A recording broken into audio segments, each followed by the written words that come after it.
Ladies and gentlemen, welcome back. Ooh, let me just change the exposure here. That's better. Ladies and gentlemen, welcome back to the Chip Over the Top Rugby podcast. Slightly different. Hopefully you can hear me. I'm in my truck right now, just taking a quick little lunch break. The World Cup semi-finals kick off today with Argentina taking on the mighty All Blacks. The Pumas, yes, I have notes. I always create notes for this just to keep it on track. The Pumas are looking to make their first Rugby World Cup final after making their semi-finals previously in 2007 and 2015. So they're no strangers to the semi-finals, but I do think a lot of people did write them off going into this World Cup. Well, not necessarily into this World Cup. I think people knew that they were going to make the quarters based on their group. The only game they lost was against England, which was quite bizarre, really, if you look back and think about it, how when England were down to 14, just the sheer brilliance of George Ford, just able to come into that and take over that game and make sure England won. Looking back, could things have been different? Yeah, probably. I think Argentina would be absolutely gutted that they missed out on that opportunity to beat England with that player advantage. But hey ho, we're now into the semis, so there we go. But yeah, they've got a massive opportunity to go ahead and beat New Zealand. Let's not forget that they have beaten New Zealand recently, twice actually in the past 3 years. They last beat them in 2022 in the Rugby Championship, I believe.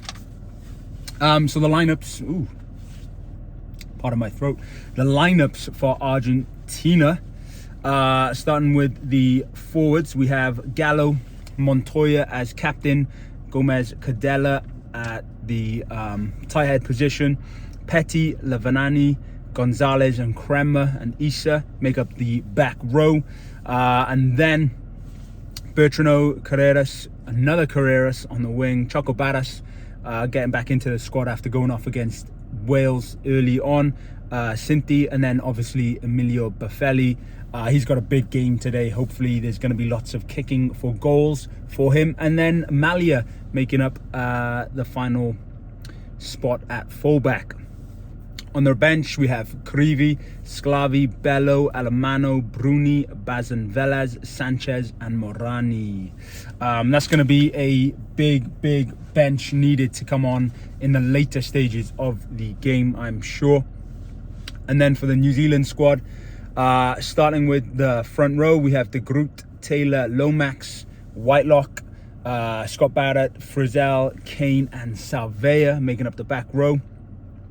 At 9, we have Aaron Smith, Richie Mwanga at 10, Talea comes back into the squad, Jordy Barrett, Rico Ione at 12-13, Will Jordan and Bowden Barrett at 15.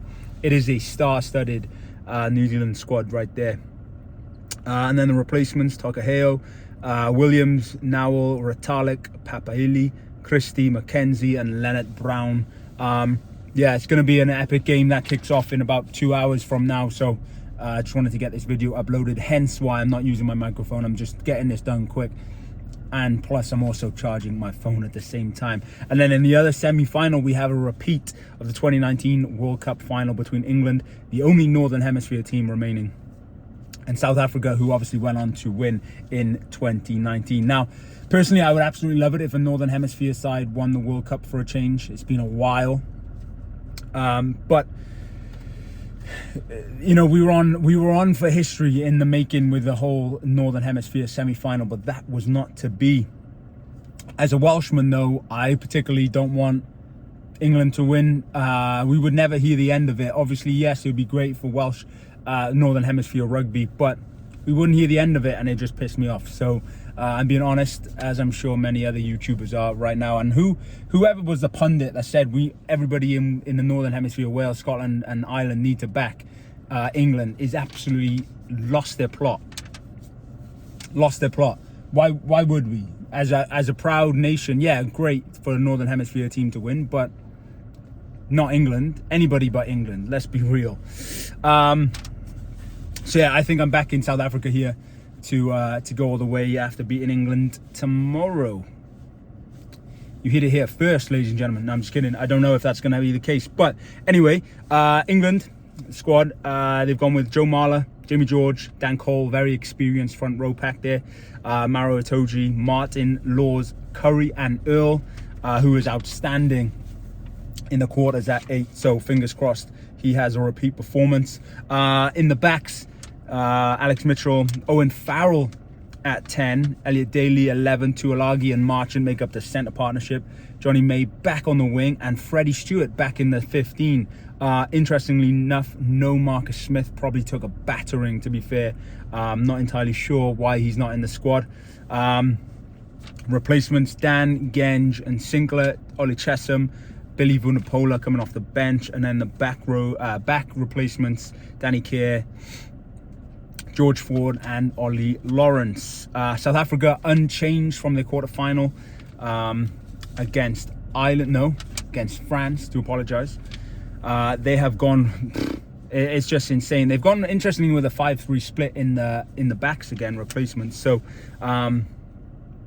let's start off with the front row. Kitchoff, Mobanambi, Malherbe, Ibn Etzebeth, Mostert, Khaleesi, obviously he's captain, Steph Dutoit and Dwayne Vermeulen. Backs, obviously Coben Reinach, Manny Lebok, Cheslin Colby, Delande, Jesse Creel, Curtly Arenza and David Willemse. Replacements, Fordy, Knock, Koch, Vincent Koch, that is, Schneemann, Smith, Faf de Klerk, interestingly coming off the bench. Not entirely sure why he hasn't started the quarterfinals or this one. Andre Pollard and then Willy Leroux. So yeah. In other news, ladies and gentlemen, the URC gets underway tomorrow, and Wales have named a 23-man squad to take on the Barbarians in a couple of weeks. I will be covering that in a video very, very soon. So make sure you give this video a thumbs up first and foremost. You hit subscribe for that content. But otherwise, let me know your thoughts on the semi-finals. I'm going to try and get this up prior to kickoff today. We'll see. Let me know if you're still participating in the Rugby World Cup fantasy. I have just finalized my squad. So yeah, I'm looking forward to it. Yeah, make sure thumbs up, subscribe for more, leave a comment, let me know your thoughts. Diolch Yn Fawr. Make sure you stay tuned for that other game.